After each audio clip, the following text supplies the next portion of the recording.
આકાશવાણી અમદાવાદ વડોદરા પ્રાદેશિક સમાચાર કરણ મકવાણા વાંચે છે. સૌપ્રથમ મુખ્ય સમાચાર. ભાજપના ચૂંટણી ઢંઢેરો જાહેર કરતા પક્ષના વરિષ્ઠ નેતા અને પ્રધાનમંત્રી નરેન્દ્ર મોદીએ આ સંકલ્પપત્ર યુવાનો, મહિલાઓ, ખેડૂતો અને ગરીબો એમ વિકસિત રાષ્ટ્રના 4 મજબૂત સ્તંભને સશક્ત બનાવશે.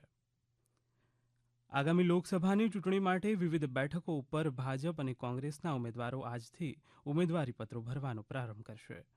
લોકસભાની સામાન્ય ચૂંટણીને ધ્યાને લઈ રાજ્યભરમાં મતદાન જાગૃતિના વિવિધ કાર્યક્રમો યોજાઈ રહ્યા છે. પોરબંદર જિલ્લાના માધવપુર ઘેડ લોકમેળાનો આગામી 17 એપ્રિલથી આરંભ થશે. હવામાન વિભાગે આજે અને આવતીકાલે રાજ્યના કેટલાક જિલ્લાઓમાં ગાજવીજ સાથે વરસાદ થવાની સંભાવના વ્યક્ત કરી છે. સમાચાર વિગતવાર. ભારતીય જનતા પક્ષે લોકસભાની ચૂંટણી માટે ગઈકાલે પોતાનું ઘોષણાપત્ર બહાર પાડ્યું છે. તેને સંકલ્પપત્ર નામ આપવામાં આવ્યું છે. નવી દિલ્હી સ્થિત ભાજપના મુખ્ય કાર્યાલયમાં આ સંકલ્પપત્ર જારી કરવામાં આવ્યું હતું. તેમાં એક રાષ્ટ્ર એક ચૂંટણી, સમાન નાગરિક સંહિતા અને સિંગલ મતદાર યાદીનો વાયદો કરવામાં આવ્યો છે. આ સંકલ્પપત્રમાં ભાજપે પ્રધાનમંત્રી ગરીબ કલ્યાણ યોજના હેઠળ મફતમાં રાશનની સગવડ આવતા 5 વર્ષ સુધી ચાલુ રાખવાનું વચન આપ્યું છે. તે ઉપરાંત આયુષ્યમાન ભારત યોજનામાં દેશના બધા જ વરિષ્ઠ નાગરિકોને સામેલ કરવાનો વાયદો કરવામાં આવ્યો છે. સંકલ્પપત્રમાં 3 કરોડ લખપતિ દીદી બનાવવા પર ભાર મૂકવામાં આવ્યો છે. પીએમ સૂર્યઘર યોજના હેઠળ વીજળીનું બિલ શૂન્ય કરવાનો પણ વાયદો કરવામાં આવ્યો છે. આ પ્રસંગે પ્રધાનમંત્રીએ કહ્યું કે સંકલ્પપત્ર વિકસિત રાષ્ટ્રના 4 મજબૂત સ્તંભ ગણાતા યુવાનો, મહિલાઓ, ખેડૂતો અને ગરીબોને સશક્ત બનાવશે. ગુજરાત કોંગ્રેસના પ્રમુખ શક્તિસિંહ ગોહિલે કહ્યું છે કે ભાજપનો ચૂંટણી ઢંઢેરો લોકોને ગુમરાહ કરવાનો છે. ગઈકાલે ભારતીય જનતા પક્ષે જાહેર કરેલા ચૂંટણી ઢંઢેરા બાદ પત્રકાર પરિષદમાં શ્રી ગોહિલે કહ્યું કે 10 વર્ષના શાસનમાં રોજગારી લાવી શક્યા નથી, ઉપરાંત મહિલાઓની સુરક્ષા પણ કરી શક્યા નથી. ભાજપ કાળું ધન પણ પાછું લાવી શક્યું નથી. આગામી લોકસભાની વિવિધ બેઠકો ઉપર ભાજપ અને કોંગ્રેસના ઉમેદવારો 15, 16 અને 18મી એપ્રિલે ઉમેદવારીપત્રો ભરશે. કેન્દ્રીય આરોગ્ય મંત્રી મનસુખ માંડવિયા પોરબંદરથી, અમદાવાદ પૂર્વના હસમુખ પટેલ અને ભારતીય જનતા પાર્ટીના ઉમેદવાર ચંદુભાઈ શિહોરા સુરેન્દ્રનગરથી 15મી એપ્રિલે ઉમેદવારીપત્ર ભરશે. કેન્દ્રીય મંત્રી પરસોત્તમ રૂપાલા રાજકોટથી, સાબરકાંઠાથી શોભનાબેન બારૈયા, ભાવનગરથી નીમુબેન બાંભણિયા, પાટણથી ભરતસિંહ ડાભી, બનાસકાંઠાથી રેખાબેન ચૌધરી, અમદાવાદ પશ્ચિમથી દિનેશ મકવાણા 16મી એપ્રિલે ઉમેદવારીપત્રો ભરશે. ભાજપ પ્રદેશ અધ્યક્ષ સી.આર. પાટીલ નવસારીથી 18મી એપ્રિલે, જ્યારે કેન્દ્રીય ગૃહમંત્રી 19મી એપ્રિલે ગાંધીનગરથી ઉમેદવારીપત્રો ભરશે. કોંગ્રેસના બનાસકાંઠાના ઉમેદવાર ગેનીબેન ઠાકોર, સુરેન્દ્રનગરમાં ઋત્વિક મકવાણા, જામનગરમાં જેપી મારવિયા અને બારડોલીમાં સિદ્ધાર્થ ચૌધરી આજે ઉમેદવારીપત્રો ભરશે.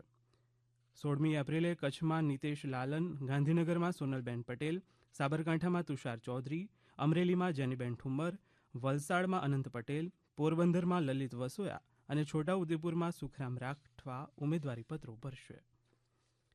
લોકસભાની સામાન્ય ચૂંટણીને ધ્યાને લઈ રાજ્યભરમાં મતદાન જાગૃતિના વિવિધ કાર્યક્રમો યોજાઈ રહ્યા છે. રાજકોટની બહેરામુંગા શાળાના વિદ્યાર્થીઓએ સાઇન લેંગ્વેજથી મતદાનનું મહત્વ સમજાવ્યું હતું, તેમજ લોકોને મતદાન કરવાની અપીલ કરી હતી. ભરૂચ જિલ્લામાં મતદાન જાગૃતિ સાયકલ રેલી યોજાઈ ગઈ, તો ગોલ્ડન પોઈન્ટ જીઆઈડીસી પાર્ક ખાતે યોગ શિબિરમાં નાગરિકોને મતદાન માટે શપથ લેવડાવવામાં આવ્યા હતા. રાજકોટ, ધોરાજી તથા ઉપલેટા વિધાનસભા વિસ્તારમાં બૂથ લેવલ ઓફિસર દ્વારા આમંત્રણ પત્રિકા વિતરિત કરાઈ હતી. મહેસાણામાં કડી નગરપાલિકાની સોસાયટીઓમાં મહિલાઓ દ્વારા મતદાન જાગૃતિ કાર્યક્રમ યોજાયો. વડોદરાના દિવ્યાંગ વિદ્યાર્થીઓએ સાઇન લેંગ્વેજ અને રંગોળીના માધ્યમથી મતદારોને મતદાન માટે અપીલ કરી હતી.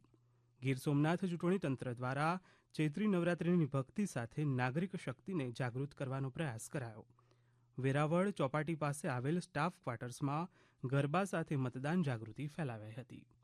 ખેડાના નવી અરાલ ગામમાં મતદાન જાગૃતિ અંતર્ગત ગામની ડેરીમાં લોકશાહી અવસર ગીતનો વિડીયો રજૂ કરવામાં આવ્યો હતો. બંધારણના ઘડવૈયા અને ભારત રત્ન ડોક્ટર બાબાસાહેબ આંબેડકરની 133મી જન્મજયંતિ રાજ્ય સહિત સમગ્ર દેશમાં ગઈકાલે ઉજવવામાં આવી. મુખ્યમંત્રી ભૂપેન્દ્ર પટેલે ગુજરાત વિધાનસભા પોડિયમમાં તેમના તૈલચિત્ર સમક્ષ પુષ્પાંજલિ અર્પણ કરી હતી. ત્યારબાદ શ્રી પટેલે ગાંધીનગરમાં ડોક્ટર આંબેડકરની પ્રતિમાને પુષ્પ અર્પણ કર્યા હતા. અમરેલી શહેરમાં બાબા સાહેબ આંબેડકર સર્કલ પાસે મોટી સંખ્યામાં લોકોએ તેમની પ્રતિમાને ફૂલહાર કરી શ્રદ્ધાસુમન અર્પણ કર્યા હતા. જાફરાબાદ તાલુકાના નાગેશ્રી ગામમાં રેલી અને સભાનું આયોજન કરવામાં આવ્યું હતું. પાટણ શહેરના મોટી સરાઈ ચોક ખાતે મહિલાઓ દ્વારા ડોક્ટર બાબા સાહેબ આંબેડકરની પ્રતિમાનું અનાવરણ કરવામાં આવ્યું હતું. તો બાળકોએ ડોક્ટર બાબા સાહેબ આંબેડકરના જીવન કવન અંગે સુંદર વક્તવ્ય આપ્યા હતા. પાટણ શહેરના બગવાડા દરવાજા ચોક ખાતે આંબેડકર જયંતિને અનુલક્ષીને રાત્રે ભીમ ડાયરાનું આયોજન પણ કરવામાં આવ્યું હતું. ગીર સોમનાથ જિલ્લાના વેરાવળમાં ટાવર ચોક ખાતે ડોક્ટર બાબા સાહેબ આંબેડકરની જન્મજયંતિ નિમિત્તે પ્રતિમાને પુષ્પાંજલિ અર્પણ કરવામાં આવી હતી. તો વેરાવળ તાલુકાના ભાલપરા કાજલી તેમજ કિંદરવા ગામે રેલી કાઢવામાં આવી હતી. દમણમાં પણ ડોક્ટર બાબા સાહેબ આંબેડકરની જન્મજયંતિની ઉજવણી કરવામાં આવી. રાજકોટ હોસ્પિટલ ચોક ખાતે બાબા સાહેબની પ્રતિમાને ફૂલહાર અર્પણ કરવામાં આવ્યા હતા. આ સમાચાર આપ આકાશવાણીના અમદાવાદ વડોદરા કેન્દ્ર પરથી સાંભળી રહ્યા છો. વધુ સમાચાર આપ અમારી વેબસાઇટ newsonair.gov.in/ગુજરાતી પરથી વાંચી શકશો. પોરબંદર જિલ્લાના માધવપુર ઘેડ ખાતે રાજ્યપાલ આચાર્ય દેવવ્રતની ઉપસ્થિતિમાં માધવપુર લોકમેળાનો શુભારંભ થશે. આગામી 17 થી 21 એપ્રિલ દરમિયાન આ લોકમેળાનું આયોજન કરવામાં આવી રહ્યું છે.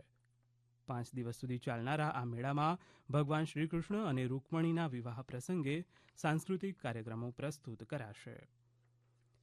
અમદાવાદ સિવિલ હોસ્પિટલને એક જ અઠવાડિયામાં બીજું ત્વચાદાન મળ્યું છે. મીડિયામાં કેમેરામેન તરીકેની ફરજ બજાવતા નીતિન ગાયકવાડના મૃત્યુ બાદ સ્વજનોએ ત્વચાદાનનો સંકલ્પ કર્યો હતો.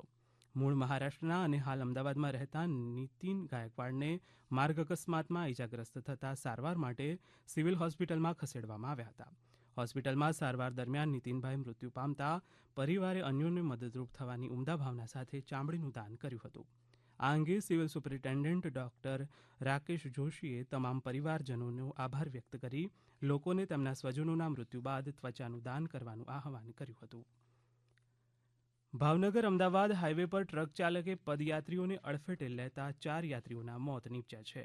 અમારા ભાવનગર જિલ્લાના પ્રતિનિધિ સુરેશ ત્રિવેદી જણાવે છે કે સનેસ ગામ નજીક પૂર ઝડપે આવી રહેલા ટ્રકના ચાલકે યાત્રાળુઓના સંઘને અડફેટે લીધા હતા, જેમાં 3 યાત્રાળુના ઘટના સ્થળે મૃત્યુ નીપજ્યા હતા અને 1 યાત્રાળુનું સારવાર દરમિયાન મૃત્યુ નીપજ્યું હતું. 4ને ઈજા થતાં તેમને સારવાર માટે હોસ્પિટલમાં ખસેડવામાં આવ્યા હતા. ગુજરાત રાજ્ય યોગ બોર્ડ દ્વારા ગઈકાલે પાટણના આનંદ સરોવર ખાતે યોગ તાલીમ સત્ર યોજાઈ ગયું, જેમાં 125થી વધુ યોગ સાધકોએ ભાગ લીધો હતો. આ પ્રસંગે રાજ્ય યોગ બોર્ડના ચેરમેન શિષપાલજીના માર્ગદર્શન પૂરું પાડવામાં આવ્યું હતું.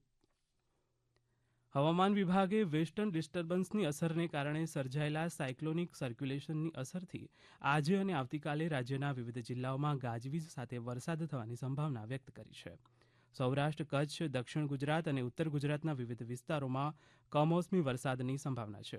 આ સિવાય મધ્ય ગુજરાતના કેટલાક જિલ્લાઓ સહિત ઉત્તર ગુજરાતના કેટલાક જિલ્લાઓમાં વાદળછાયું વાતાવરણ રહેશે.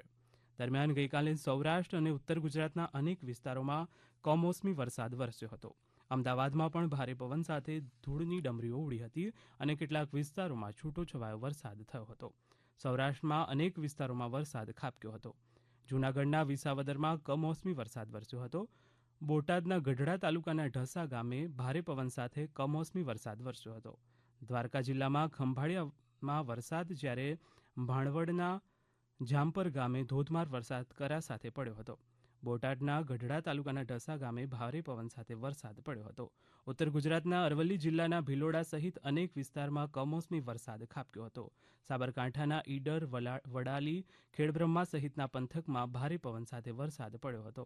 તો અમરેલી જિલ્લામાં ધારીગીરના દલખાણીયા, આંબાવાડા, પાણિયા અને મીઠાપુર સહિતના આસપાસના વિસ્તારોમાં કમોસમી વરસાદ વરસ્યો હતો. કમોસમી વરસાદને પગલે ખેડૂતોમાં પાકને લઈને ચિંતા પ્રસરી હતી. અંતમાં મુખ્ય સમાચાર. ભાજપના ચૂંટણી ઢંઢેરો જાહેર કરતા પક્ષના વરિષ્ઠ નેતા અને પ્રધાનમંત્રી નરેન્દ્ર મોદીએ આ સંકલ્પપત્ર યુવાનો, મહિલાઓ, ખેડૂતો અને ગરીબો એમ વિકસિત રાષ્ટ્રના 4 મજબૂત સ્તંભને સશક્ત બનાવશે. આગામી લોકસભાની ચૂંટણી માટે વિવિધ બેઠકો ઉપર ભાજપ અને કોંગ્રેસના ઉમેદવારો આજથી ઉમેદવારી પત્રો ભરવાનો પ્રારંભ કરશે. લોકસભાની સામાન્ય ચૂંટણીને ધ્યાને લઈ રાજ્યભરમાં મતદાન જાગૃતિના વિવિધ કાર્યક્રમો યોજાઈ રહ્યા છે. પોરબંદર જિલ્લાના માધવપુર ઘેડ લોકમેળાનો આગામી 17મી એપ્રિલથી પ્રારંભ. આકાશવાણીના અમદાવાદ વડોદરા કેન્દ્ર પરથી પ્રાદેશિક સમાચાર પૂરા થયા.